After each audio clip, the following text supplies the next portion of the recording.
కన్యా రాశి వారికి ఆలోచనలు విపరీతంగా పెరిగే అవకాశం ఉంటుంది. ఏ నిర్ణయం చేసినప్పటికీ కాస్తంత అభద్రతా భావము, కొంతమందితో గొడవలు, వాళ్ళు ఏదో ఒకటి విమర్శించడము, ఈ విధమైనటువంటి పరిణామాలు ఏర్పడవచ్చు. కాస్తంత నిదానంగా మీరు వ్యవహరించి పనులను చక్కబెట్టండి. ఆవేశానికి మాత్రం మీరు లోబడవద్దు. దూర ప్రయాణాలు అనుకూలంగా ఉంటాయి. ఆధ్యాత్మిక కేంద్రాల పట్ల, దైవ కార్యక్రమాల పట్ల ఆకర్షితులవుతారు. సేవ, ధార్మిక కార్యక్రమాలలో విశేషంగా పని చేయగలుగుతారు. విరాళాలను కూడా అందించగలుగుతారు. ఒకానొక చోట ఇన్స్టిట్యూట్ పెట్టాలని, ఉన్నటువంటి వ్యాపారాన్ని ఎక్స్పాండ్ చేయాలని, అందులో పిల్లల్ని కూడా భాగస్వాములుగా మార్చాలని ఆలోచనలు చేస్తారు. కార్యరూపం దాలుస్తాయి. ఈ రాశిలో జన్మించిన స్త్రీలకు వృత్తి, ఉద్యోగ, వ్యాపారాలలో మంచి మార్పులు ఏర్పడతాయి. పెట్టుబడుల నిమిత్తం తీసుకునే నిర్ణయాలు కలిసి వస్తాయి.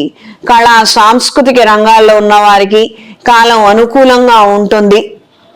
కొంతకాలము అగ్రిమెంట్స్, కాంట్రాక్ట్స్ రాసుకున్నప్పటికీ పనులు ప్రారంభిద్దాము అన్న నేపథ్యంలో మీ ఆలోచనలు ఉంటాయి. క్రితం మాట మీద మనం కట్టుబడి పనులు చేయలేదా అన్న దృష్ట్యా మీరు తీసుకునే నిర్ణయాలు కలిసొచ్చే విధంగా ఉంటుంది. దూర ప్రయాణాలు అనుకూలంగా ఉంటాయి. ప్రత్యేకించి పెట్టుబడులు పెట్టడానికి, భూముల క్రయ విక్రయాలకి, వ్యాపార విస్తరణకి, లేదా ఒక వ్యాపారం ప్రారంభించబోతున్నాము ఆ నిమిత్తం చేసేటువంటి ప్రయాణాలు కలిసొస్తాయి, లాభదాయకంగా ఉంటాయి.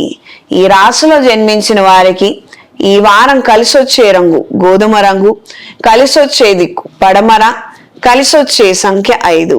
ప్రతిరోజు లింగాష్టకాన్ని పఠించండి.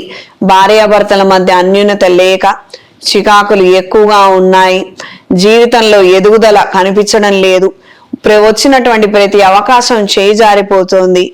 ఈ విధమైనటువంటి పరిస్థితుల్లో మార్పుల కోసం రాబోయే మహాశివరాత్రి రోజున మహాపాశుపత హోమాన్ని జరిపించండి. మంచి ఫలితాలను పొందగలుగుతారు.